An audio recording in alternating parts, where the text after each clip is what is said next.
All right, welcome back to Two Stupid Guys Trade Stocks. I'm Vinny. I'm Dylan. Today we got a quick little Bitcoin video because El Salvador officially has made it their one of their national currencies. They accept it, and some crazy things happen. So we're just going to go into some kind of ridiculous facts. All right. If you guys enjoy this kind of entertaining stock market content, please give us a like and subscribe below. We'd love to have you guys along the journey as Two Stupid Guys Trade Stocks. With that, we'll get to it.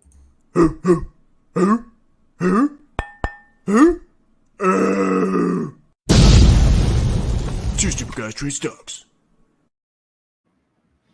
All right. Do you know who that is?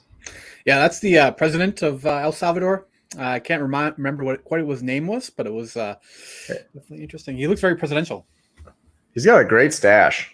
I mean, he does. I mean, the shades are not very presidential to me, but, you know, what am I? Just some idiot on YouTube. Fair enough. Okay. Before we get into this is just a brief history of El Salvador going all in on Bitcoin. They ousted the top Salvadorian judges in about May. He's now using all the state assets to buy Bitcoin, put in his party in the vacant judicial system spots that he ousted to help drop the re-election law so he could maybe get reelected. And now everyone's saying this is going to be the next Venezuela. This is who you want as the face of Bitcoin. Yes. The beard of Bitcoin. The beard of Bitcoin. I like it. What on earth is happening? Want to go over this? Yeah, exactly. So this was actually, back in May. This article's from September 4th, but they talk a little bit about something that happened back in May, talking about how El Salvador's top court has ruled that the country's president can serve 2 consecutive terms. Previously, it was illegal for a president in El Salvador to serve consecutive terms. You could serve multiple terms, but they could not be consecutive. But now, as part of his kind of election and then ouster of many officials within the El Salvadorian government, he's been able to get some rules changed that will allow him to run for consecutive terms. The United States criticized this move, saying that was not legal according to the El Salvadorian Constitution, which has kind of put El Salvador a little bit at odds with the U.S. There was some kind of back and forth on this, and some kind of U.S. government officials in the region were not particularly happy with what was going on there in El Salvador regarding this consolidation of power, if you will. And I mean, putting your entire fate of your country's, everything and net worth to the price of Bitcoin, that's a great idea. Yeah, my work. So, just to be clear, by the end of Monday, counting Bitcoins via tweets that they were posting, they had purchased 400 Bitcoins. Okay? Boom. No. He then bought another 150 Bitcoins at 1:15 Eastern in the morning, which would make his buy-in price at that time $51,000 a piece for another 150. Okay? This is where they were accumulating. Essentially, everything is now riding on this. He is just literally like a kid watching crypto, but the whole country is dependent on him winning. And we're going to look back on this. I don't know why this isn't bigger news. We're going to look back on this as one of the greatest experiments ever on why you have to be qualified to run a country. Well, I commend them for the experiment. I guess I give them credit for trying things. I'm entertained. Yeah, did you? Great. Exactly, me too. Did you read anything about there was like a small like fishing village within El Salvador that has actually been using Bitcoin as a means of currency for a few years now? Far there, it's actually worked relatively well. I forget the name of the town, but there was a place within El Salvador that actually did try it on a small local basis first. All right, so why not jump to a full country?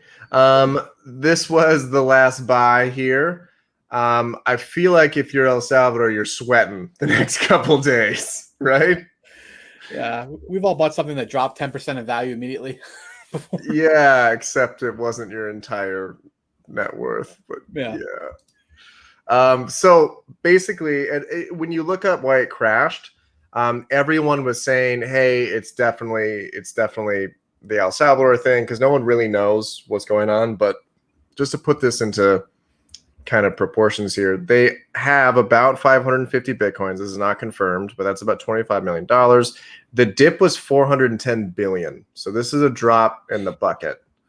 you can't blame El Salvador for the 10% drop in Bitcoin. It doesn't make any sense. Mm. That's like, no, not even close.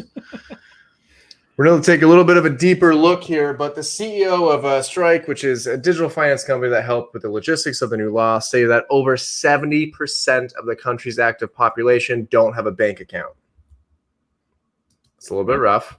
That's a legitimate case for Bitcoin, honestly. It is. Yeah, there's a lot of people that don't have access to banking, so maybe their first kind of transaction means could be through this cryptocurrency. That makes sense to a degree. Absolutely true. And the country's launching its own wallet, Chivo. I'm going to talk about this in the next slide. There's some implications there, but that could also be a pro, depending on how you look at it. Yeah. A Financial Times survey of 20 enterprises in the country's capital found that 3 were only accepting the currency, even though it was mandated. Yeah. The rest hadn't even started preparations and were actively against this entire process. Yeah. This was I think this was 2 weeks before everything went down. Survey conducted by the Central American University, 70% of Salvadorians disagree with the decision to adopt the cryptocurrency. Yeah. Nice. I know, right? However, I know, I love it, right? 33% have internet access. That would seem like a good prerequisite to using a cryptocurrency. I feel like it would seem like a mandatory prerequisite, to be honest. I feel like they need to focus on other things. That it just seems like a terrible, terrible thing to me. But yeah. The Chivo wallet, what it is it is a crypto wallet that is only for El Salvadorians. To be clear, this is a huge pro. I was reading about kind of how everything works, and essentially personal remittance payments are 23% of the GDP, which means people working in other countries then sending money back to El Salvador. Okay. Mm-hmm. People are paying hefty commissions to send the money. Some people were showing receipts of up to a 33% commission at Western Union. Yeah, that's intense. I thought it was 5% commission for Western Union, but wow. It depended on the amount that they were sending. It was a lot. It was a gross amount. Chivo is great for this, as you get $30 for signing up. I think they made the average person made $350 a month, so that's pretty good. It's reserved for Salvadorians, and you can send money via Bitcoin immediately. When you wire it, you actually don't get it for 3 days. That's a pretty good deal. I get it. Yeah, that makes good sense, actually. Here's the con. The guy that just ousted the judges, scammed his way to change the law for another term, and is essentially becoming a dictator, is also in control of it. I.e., he could just freeze it at any point and take everything. Yeah, that's interesting. I feel like what is happening, I feel like this is the most unfair thing for the citizens of El Salvador. This is not cool. Yeah, that's being foisted upon them. Yeah, there was one article where they were interviewing small merchants talking about adding Bitcoin, and they definitely felt that they were not being supported by the El Salvadorian government in terms of being trained or taught how to process transactions in Bitcoin, or having ability to account for these transactions in terms of keeping receipts and that sort of stuff with both Bitcoin and US dollar, which is the other official currency of El Salvador. And only 34% of them, or was 34 or 38, had access to the internet to help them. Yeah. Come on, man. Yeah. That's impressive. How does that president not see this is just the worst idea ever? I don't understand.